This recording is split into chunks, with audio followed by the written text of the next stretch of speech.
the table. I'm gonna try not to knock your camera. Okay. All right, so I want to thank you all for coming tonight. So we're gonna start with the panelists. So I'm Erica Slocum. I'm the curator and project scholar for the Black Holyoke Project.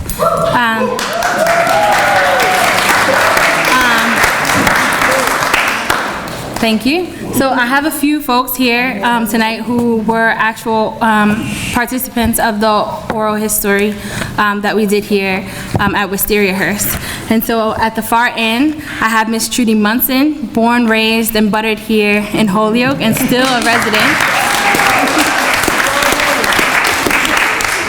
Next, I have Holyoke's finest, Ms. Lamadama Westbrook.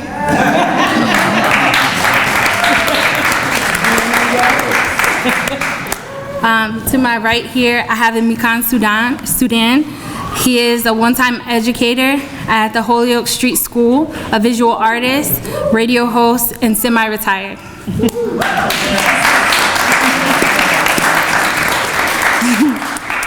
To my left, I have the great Doug Griffin. Mr. Griffin is a Holyoke and Griffin family historian.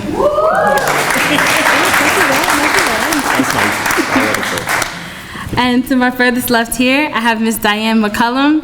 She was the operator and family owner, owned the first black hair salon here in Holyoke.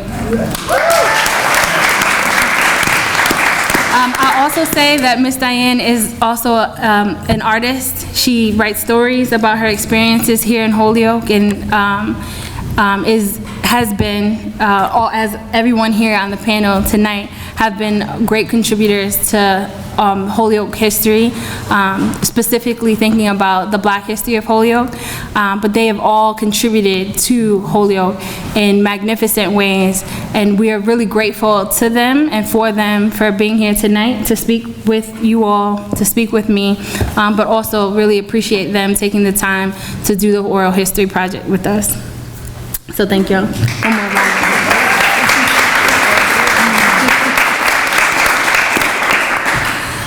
So I'm gonna start the panel off by asking the panelists a couple of questions. I'll give them each 2 minutes or so to answer the questions, and then I wanna open it up to everyone here. So if you all have questions for the panelists, you'll have an opportunity to ask, all right? So I'm gonna just ask the question, and whoever feels compelled to answer first, we'll pass you the mic. All right, so my first question is, why is the Holyoke, this particular Black Holyoke project important to you? I guess you're looking at me. I wrote it down. I wrote little notes, so I don't know. Can you hear me okay? Yeah. So I'm so excited about this project because I always wanted my grandchildren to know what happened. And now, because of this project, not only my grandchildren, but my grandchildren's grandchildren will have something to look back on to learn our history. Like my dad told us stories of him growing up in Alabama and here, and like I'm probably the last one who knows them. I'm almost the last one standing. So unless I write it down, then there won't be any history. So I think that this is amazing that Erica did this. Thank you. And just to keep it going, okay. What was your first impression of the exhibit? How did you Oh my gosh, the first time I saw it, my younger daughter Kim and I came in, and when we looked at the walls, we both started crying because I'm like, those are my words. So I thought she was gonna like ask me questions about growing up in Holyoke, but she's like, just talk. So I just talked about my different experiences and stuff. So the words that are written there, I remember saying them to her, and I'm like, those are the exact words I said to her. So to see them on the walls and stuff, I'm tearing up now thinking about it, but it reminded me of that movie, A League of Their Own, with the baseball players, the all-women's baseball team, and when they walked into the museum and they saw those life-size photos of themselves when they were younger playing, that's what it kind of looked like to me, and to see like the pictures and the words on there, and it's just like forever embedded. So just amazing. That's it. We'll just come down the line. So we'll sure. have you, Ms. Westbrook. Question, please.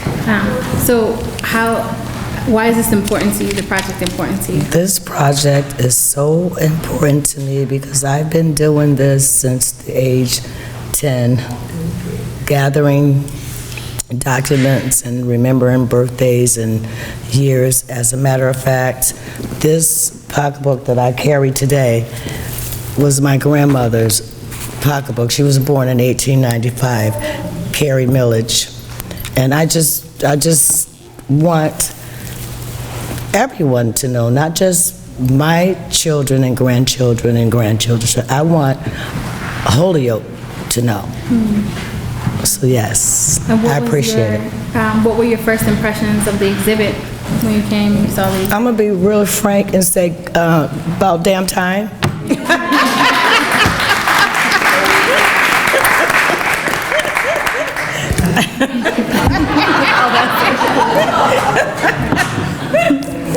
That's what she is. I wrote a few notes, and it's basically the importance of the Black History Project was to give acknowledgement to the creation of, for me in particular, the Bethlehem Baptist Community Church, which was founded by the members of the Black Holyoke community, which my mom, Geneva McElroy, was a founding member. It was a great part of the Holyoke community where Black folks could meet and greet as well as worship. It had a youth group preparing us for our future as adults. It was a Boy Scouts, Girl Scouts, troops, which also aided in that purpose, as well as a positive place for Black folks to socialize. In my impressions of the exhibit, even though there's more to uncover, I feel, about Black life in Holyoke, it showed that we were a presence, that we made contributions to Holyoke society and well-being. It was a good reflection on life in Holyoke through the text taken from oral history as well as the visual images of our lives. It was a confirmation of our past as we take steps moving forward for the next generation. Thank you. Excuse me. Absolutely. That it is a long time coming, and like this man right here, the programs that he created, I graduated from the street school because of him. And I just wanted to, this to get... Thank you.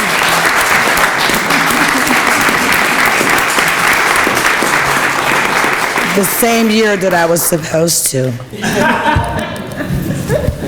I'm extra. We love it. Just make sure you speak into the mic, Doug. Oh, I don't think I'm going to reveal that. Good evening. First of all, thank you for coming. I was really happy to be asked by Erica to become involved with the project. Although I live in Chicopee now, I grew up in Holyoke. I was born in Brooklyn, came to Holyoke, lived in Holyoke, moved to Chicopee about a long time ago. But I still am a Holyoker. I worked in Holyoke and everything else.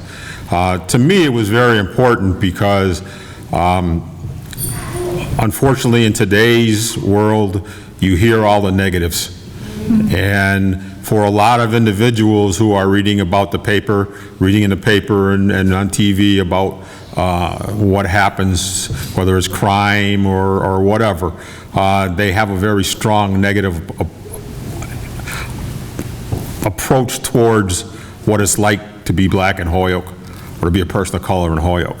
I'm happy to see that there now is a way to let people know that there is a very strong, a very powerful history, that people have participated on all different levels, have contributed, again, on all different levels, and that there's a long time. It's not just something that's occurred recently, but it's something that's been here for a long time. And you have families where you now have third, fourth, fifth generations that are living in Holyoke and are very proud to live in Holyoke. People that have gone away from Holyoke and have come back to Holyoke because that's where they live. That's where they grew up. The importance to me of this exhibit, and what I hope to have happen with this exhibit, is that people will strike the memory of people things that they heard when they were a child, things that their parents, their grandparents told them, and they will try to do some research on their own. I myself did a lot of family research because I grew up in a generation where children were to be seen and not heard, so you didn't ask questions. And now, as my children, my grandchildren grew older, they didn't have any recollection of my parents, my grandparents, so I determined that I would go and try to find this for them. And as I started to go, I also started to look at information for friends of mine. And I found that there was a very strong black history in the city of Holyoke, very powerful one, a very social, active one, that is not shown in the newspaper. And I think it's important for everyone on both sides of the fence that they learn what this is. Your feelings about the exhibit? What's that? Your feelings about the exhibit? Oh, my feelings about the exhibit? Let's see. I've talked my kids into coming, I talked my grandkids into coming, I talked my friends into coming, and I said, not only will you come, but you better be there. But I think the important thing that I told them is this: ask questions. There are people there who have studied, there are people there that you're going to see. There are some historical documents there, there's some historical pictures there. And I said the other thing too is, and to me, when you see not only the pictures, but you see some of the quotes, and like I say, as you walk around, you'll hear people looking at things, and they will start to recollect. And I think it's important because sometimes, and especially when you see you hear some of the negative things, or people talk about some of the negative things that happen. When you see a project like this that lets you know there's not just a negative side to things, there is a very positive side. And that opens up because a lot of people don't go that far on their own to look for it. And a project like this will cause you to start to look and see what there really is. Okay. Shouldn't ask you this. Well, what was the first question? Why is this important, the project important to you? The project is important to me because Erica is an answer to my prayers, a prayer that I have had for a long time, that someone would come and uncover the history of Holyoke, black people in Holyoke. Anybody that picked up a brochure or anything, they would see that Holyoke is white and Latino, you know. There's no black presence in Holyoke, and you heard people say, there aren't any black people in Holyoke, you know. Not only are we in Holyoke, we've been here, you know. We were here before the Latino community came. We were very passive and very quiet and behaved ourselves before. We didn't make a lot of noise. We didn't ask for a whole lot. They kept us below the canals. You know, that's where we stayed, down below the canals. That's where they, you know, they wanted us to be, you know. So it was the Puerto Ricans that came and started to, you know, to make noise about, you know, getting their rights, you know, because we didn't have any rights, and you know, we just accepted things, you know, as they were pretty much.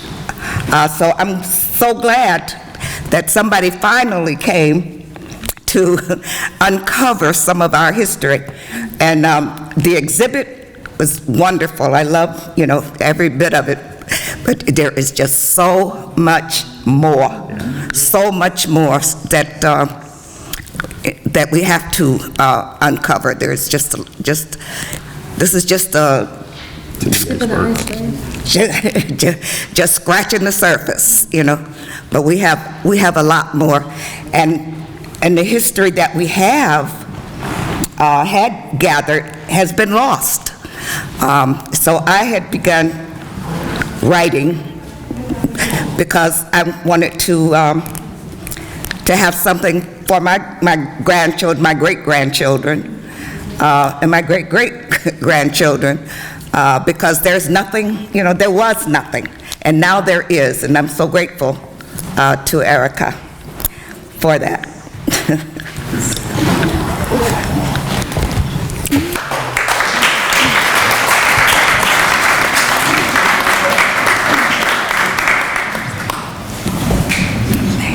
So I don't know if anyone has any questions in the audience for our panelists.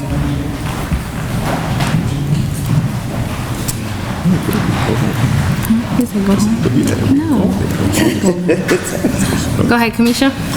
So, as a public historian, Erica, thank you for doing the work, right? You're doing the work of Zora, you're doing the ethnography, right? You're doing the work of interviewing and telling our stories, because you know that like the stories of African Americans are rarely told, right? And so the fact that you've done this work and you're adding to the larger narrative of the African American experience, right? So the question that I have for African Americans, because a lot of African Americans don't really know how to give their information, how to give their stuff to a repository. How did you all feel about giving your information, your stories, your documents? And did you feel better knowing that it was someone that looked like you? Did you feel that it was safer to give that to someone that looks like you versus anyone else that would have come in and not had a connection? I would have given the information to whoever wanted it. However, I am just very proud that Erica came along. I'm glad that she looks like me. I feel, can you hear me without using the mic? Oh, for the recording? Oh, I'm sorry. I'm not used to using the mic. I had no problem with giving the information because I think it's important. My biggest concern, and it's regardless of who I'm giving the information to, what are you going to use the information for? Because so many people will come to you and they will ask you for information. And when you read what you read in the paper, what they've written, it's nothing like you thought it was going to be. And I think that when we're talking about the history of a people, their relationship within the city, and how they have contributed to the city, it's important. Because you are a member of the city. You are an important complex of the city. And it needs to be put out there, but it needs to be put out there in a form that is relatively easy to read or to listen to and to understand. Because when you're giving it to somebody else, you're also prone to what they hear from you. And sometimes people will take information from you and they're already weeding out certain things that they really don't want to talk about. I mentioned to a certain individual not too long ago about coming to see the exhibit. And when I told him what the exhibit was about, he was very upset because he said, well, I don't want people to know about this, or I don't want people to know about that. And I said, but it's important because it's a part of your life. How do you explain to, like Diane said, how do you explain to your children, your grandchildren, your great-grandchildren about something that occurred that you feel very strongly about, that occurred when you grew up, if you don't let them know that this is how it was? And if they're only going to get one side of the story, then it's going to be very stilted.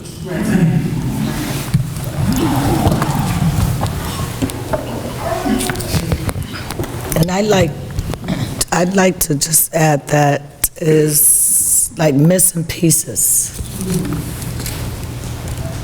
Puzzle. Missing pieces. To me, I'm grateful today because I'm finding my missing pieces. My journey is, I'm on my way home. And I just want to say, we still here. We ain't going nowhere. And like she said, we're going to tell our story authentically from our lips to the world's ears, God willing. I'd like to add something too. There you go, hon. And as far as how did we feel about telling, when she first asked me, I'm like, no. And then I thought about it, and Doug asked me, and Jim came by the house, and he's like, you really need to tell your story. You've been in Holyoke a long time. And I thought about it because I've seen the books of the city of Holyoke, And they have them, I work part-time at Cracker Barrel, and they have them there, and I read through it, and they had 3 black people mentioned. I said, and we gave much more than that to Holyoke, so after reading that, I'm like, yeah, we do need to tell our story, and I'm not faulting anybody. Maybe nobody knew, whoever wrote that book didn't know, so I'm thinking, well, it would be much better to be written by people who lived it than by somebody who heard it, and like you said, probably heard the wrong thing. But I can say, so what Erica did was she didn't interview us. I thought she was going to ask us questions, and I might have said that to a few of you today, but she didn't. She's like, tell me about your life growing up. So she actually recorded me, and then she gave me a rough copy of what I had said, and then those words on the wall are exactly what I said. She didn't add anything, she didn't take anything out, so it really is authentic. So I feel really good about that. So I want to say something. I don't want to take it away from you. Do you want to say something? All right. So I want to say that in doing this, it was important for me to have folks from the community tell their story, right? And I think that even when we're thinking about, there were questions, and I think that what happened though was that, so I had questions, right? And so I'm going into these spaces to conduct the interviews, and then what ends up happening is that, Miss Trudy tells her story, and she's answering the questions. Doug tells his story, and he's answering the questions. And the same for everybody, right? And so the same for everybody here, is that, I think when we sat down, we've sat down multiple times too, and it's like when we sat down, it was always a conversation. It was always, for me, the most important thing is that, the community's words and their experiences are those of their own. They're their own words, right? And I think that, we had, I had grand ideas for what this exhibit was gonna look like, you know what I mean? But always, I think the center of it was always their words, and as little bit of mine as possible. And so even if you look at the exhibit, right, you walk through the exhibit, and the majority of anything that I said is on the outside. So before you come in, here's what, here's what this is, here was some of my process, here's what, I hope that you get from it. But once you go into that space, it's the community, right? It's the black community. Here's what they gave us, you know what I mean? Here's what, like folks have said here, this is just the beginning, and there's a lot more that we have that, didn't make it, to the wall, to the exhibit. And there are a lot more people who, have told parts of their story, want to tell more of their story. And so, I'm happy that it exists at all, but I know that there's so much more to come. I don't know if you want to say something. Okay, sir? I got 2 questions. First of all, thank you very much. It's been amazing to walk through these halls multiple times, but I want to ask the panel in general, in this space, how does it feel to have your words on the walls of this building and what this building signifies? And also, in terms of talking about the separation of the canal, what this building signified in the past, how does it feel to see your words on the walls of this museum, of all spaces? And second of all, what do you hope what has just been achieved will drive our generation in how important it is to save our voices and our stories? The idea that you spoke about telling all your children to come here, grandkids, telling them to come here, what do you hope this will do in terms of saving black stories? I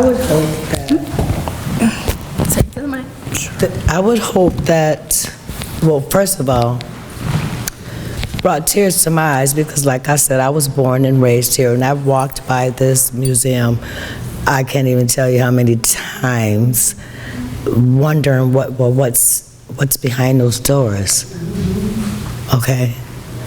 And when I walk by this museum today, knowing that my parents is hanging on the wall,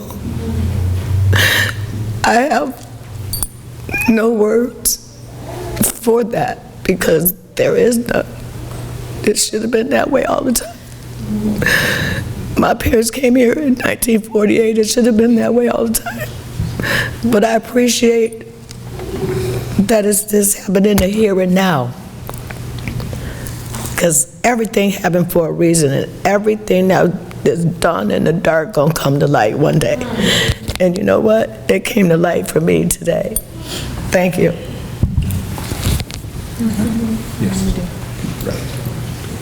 I forgot his second question. Future generations. Is this for me? Yeah, go ahead. Okay. If you wouldn't mind, I'd like to ask a question of you. In your question, you made reference to how we feel with this exhibit being in this particular building. Is there something about this building that you have a question? I mean, the history of the Wisteriahurst building and the Skinners is a family as well. Okay, do you know the history? I don't know the details, but I would presume pillars of ivory like this were not very welcoming to people that looked like me back in days past. Or the people that did look like me that were in this building were not walking around freely in these spaces. Well, they weren't slaves. They were employed here. Matter of fact, my cousin's grandmother worked here. His mother also worked here. If the lady who lived here was a member of the Skinner family. And the Skinner family were industrialists here in Holyoke. They originally had mills up in Williamsburg, which is to the north of here, if you're familiar with the area. They moved down here.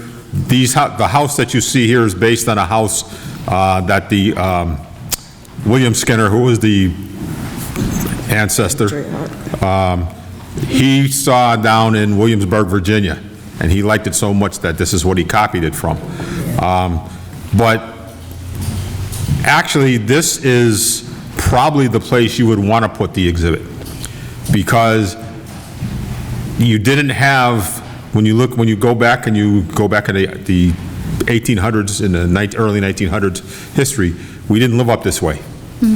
And so this was supposed to be the area where people of wealth lived, and they looked down the hill on the people who worked for a living. So to have the exhibit here is almost like saying, okay, fine, we're at the top of the hill now. We can look back from where we came. And sometimes I think that's the problem, is that we don't look back from where we came. And I think that's an important aspect.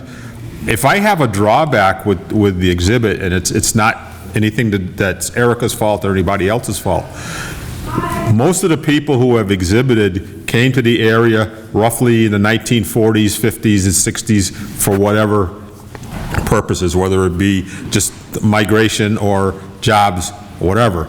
But unfortunately, we don't have, except for my two members of my family here in the front row, we don't have people who lived here during the 20s and 30s. And times were a whole lot different than they are now. I'm not even going to tell you they were better, because they're not. But that's the way the times were. But it's unfortunate that we don't get the opportunity to talk to too many people who experienced that period of time to let you know how they were. Most of us that are here, including myself, grew up in, like I say, in the 40s and 50s and stuff like that. So we were there at points in time where there were periods of change. And we were able, to a degree, to speak out. And I think you have to take a look at Holyoke as being a typical New England or a typical industrial community. The industry ran the city. So even though you may have wanted to speak out a lot more, you didn't do it, because your jobs, your livelihood, your family's ability to eat was controlled. Yeah, but we persevered. We still struck out. I was talking to a gentleman the other day, and he said, well, you know, Springfield was known for its civil rights movements, et cetera, et cetera. Well, we had those in Holyoke, too. And people aren't aware of those. There was an organization called AIM, Associated for the Improvement of Minorities. That was a very strong. It did a lot as far as getting people housing. There was another operation called CROP, Community and Regional Opportunity Program. They did a lot, but they weren't publicized as much, and especially on a regional basis. And part of that had to do with the fact that Springfield Hartford and the other communities in the area had a larger black population than Holyoke did. So they were longer entrenched. So that's one reason why you have it. But like I said, the important thing about having it here is that this building, this home, is a symbol of the power, of the wealth of Holyoke. So why not have it here? People didn't, I think that the other thing that people have to understand is that people didn't get wealthy and powerful on their own. They had help. Sometimes it was not voluntary help, but they had help. So to be here as part of part of the symbol of power and wealth is very important. I hope that kind of answers your question. To visit somebody or whatever, they have to walk past that window with the door. And when they look in the office, guess what they see sitting in the middle of the office? A face that's different from everybody else's. So I said, this is why they want me to sit at my desk, because it now makes everybody know, look, we're an equal opportunity program. So a couple of days later, I packed up all my stuff and went back in the back room and said, you know what, I'm working here. If they want to see me, they can come in and see me. But yes, Holyoke has had a lot of opportunities, has provided a lot of opportunities, but at the same time, unfortunately for many other people, they have prevented people from getting the opportunities. Now, I'm not going to always say that it was a calculated prevention, but nonetheless it was done. And I think that's somewhere that I think even today, even though it's been many, many years, I think it's something that we still can't lose sight of. Sometimes, I think that we lose sight of the fact that, it's an argument I'll use that I used to use with my grandmother, because she used to get upset with me, because she used to always say how great things were. And I used to always say to her, it's like you're climbing up a ladder to look over the fence into the next yard. You can climb halfway up the ladder and peep over the fence and see what's over there. And if you like it, it looks great. Or you can take the chance and climb all the way up the ladder and over the fence and go into the next yard.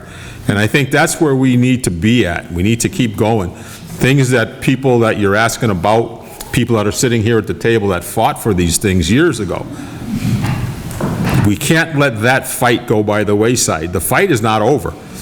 We still have to keep going with it. And hopefully exhibits like Eric is doing will let people know that there are still people out there that want to fight, and that there are people that fought in the past, and we need to keep on going. Sorry about that. You got something? Talk about you going to school. I would say to answer your question as far as black spaces today, I hope that did. I would definitely say to start at Bethlehem Baptist. I think because that is, as far, there are other churches as well, but I think that as far as like Black Community Church, it's the oldest, and definitely I think in my experience of like doing this project, like going there to their soup kitchen on Thursdays, twice a month, was like the best way for me to kind of connect with folks from the Black community that are still here, or at least are connected still to Holyoke. Yes, ma'am. In regards to the question about Black Holyoke growing up, so my mother was born and raised in Holyoke also. She was born in 1921, and she lived across the street from where Morgan School is now. It was an apartment building. And what she always told us was that the opportunity is there, you have to use it. She went to elementary school, and I just found a graduation program from Kelly Street School, where she and George Jennings graduated from elementary school there. And it has them listed, yes.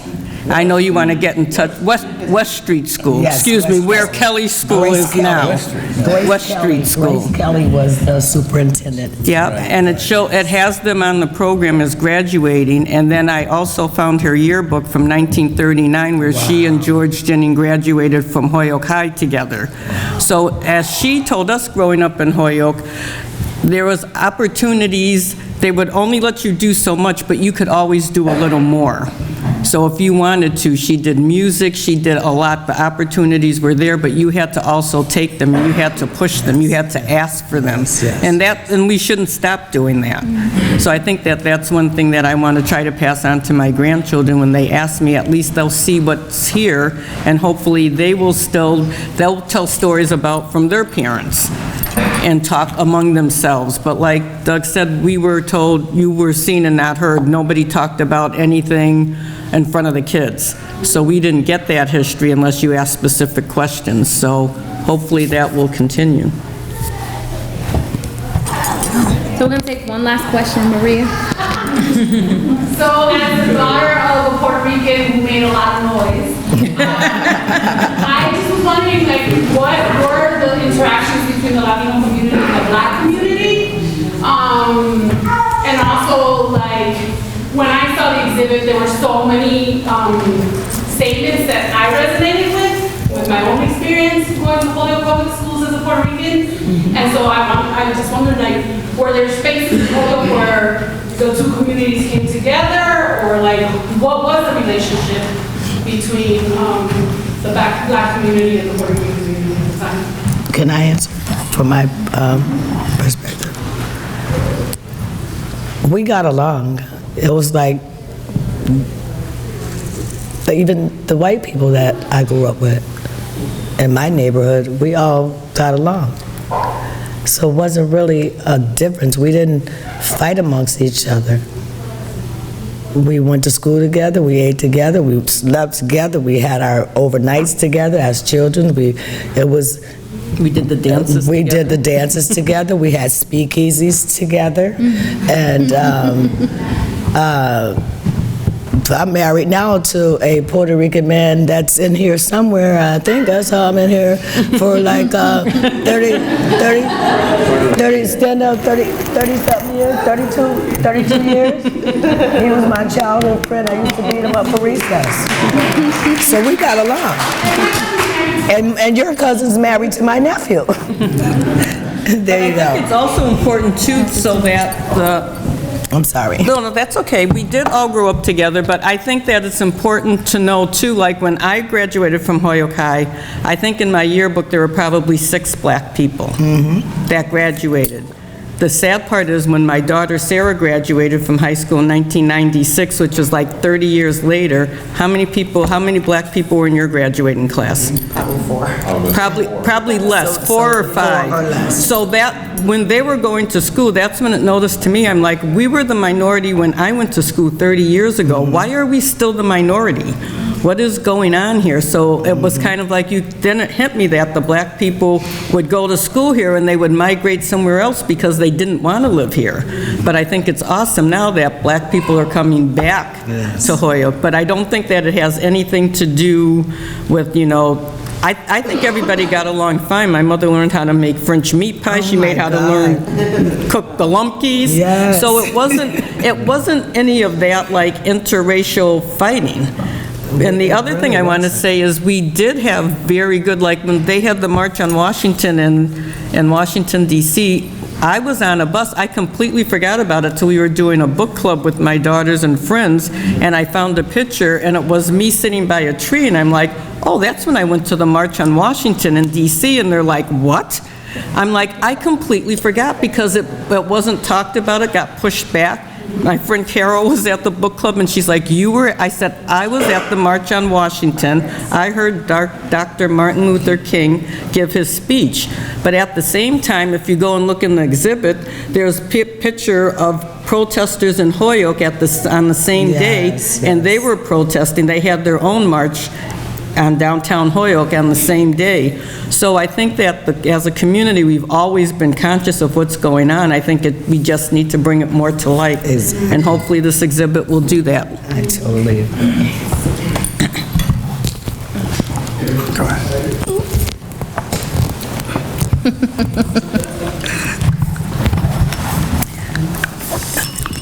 We did eventually come together. I was president of the Nueva Esperanza for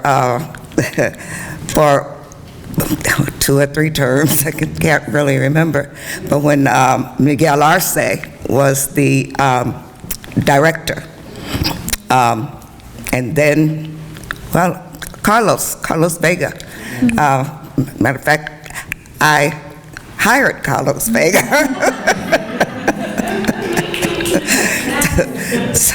So yeah, we worked together and did quite a bit in South Holyoke. Yeah, I just wanted to throw that out there. We just need more awareness and we want to keep growing with everybody. Louder, girl, you can talk louder than that. Yeah, I said, and you know I got a big mouth. I know. Look, girl. Speak up. You know I got a big mouth. I said that we need to just keep this going. We have to. We cannot stop now. So talk to your friends. Just keep this dialogue going, because if we stop now, it's not going to be. This is it. This is it. Yes, we have to know our history, and that way we can help build a better future.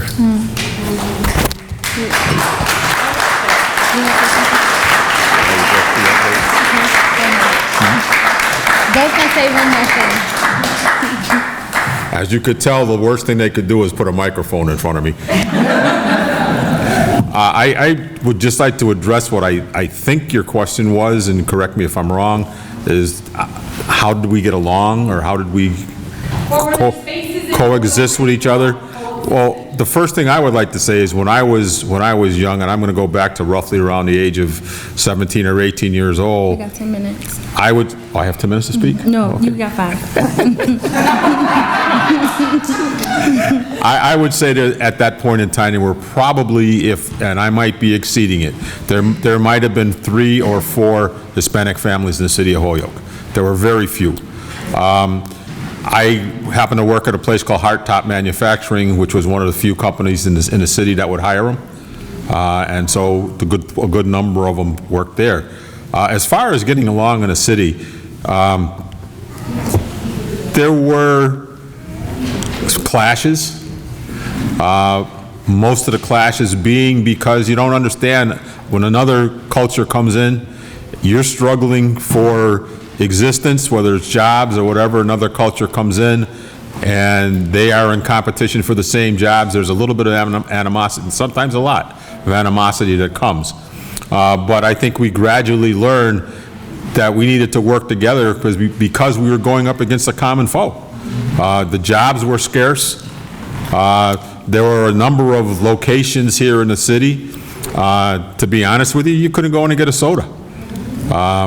I mention this all the time about a store that was on High Street, that when a minority person came into the store, a bell went off.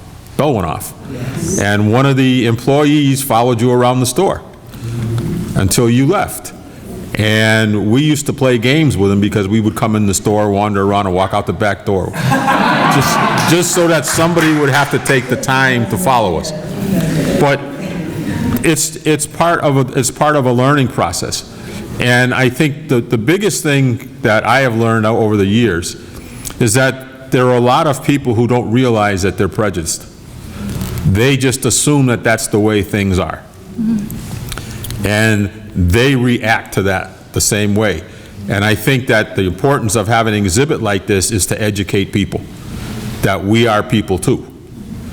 And I think that's the key factor. And I think the important aspect of it is that we have to start with the young people, the youth, the kids, because they listen to what the adults say.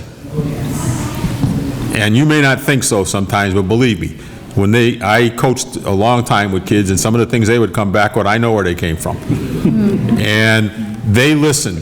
So if you get them to come to see exhibits like this, get them to understand what other people are doing, what other cultures are like, then they will learn about that. They will follow through with that. But it's something that you have to do on a regular basis. You have to let them know that it's okay to have a friend that looks different from you. And that's regardless of who it is. And exhibits like this are where it becomes very, very important. Because what they see here, they can go out on the outside. And don't be afraid to answer a question if they ask you a question about something like this. To let them know, that's to show that Holyoke is not just made of one type of individual. It's made up of a number of individuals, and they have all contributed to the growth in Holyoke. Sorry about that. Thank you.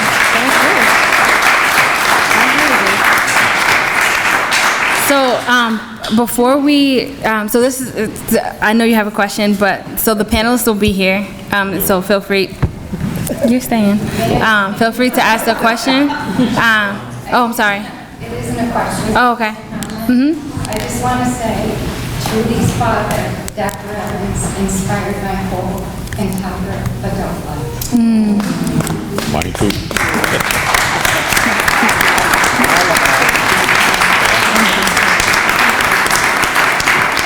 See, we have impact, and it's important.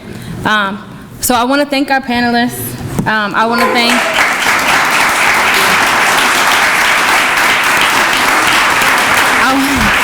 I want to thank the contributors, so even folks that weren't on the panel. So Kevin, you're here, so I'll thank you. And Mrs. Dudley and Ms. Duncan, I want to thank y'all for not only being here today, but also for contributing. And I also want to thank Anisha Davis-Starkwell for all the work. So Anisha's in the back, if you could stand up, that would be great.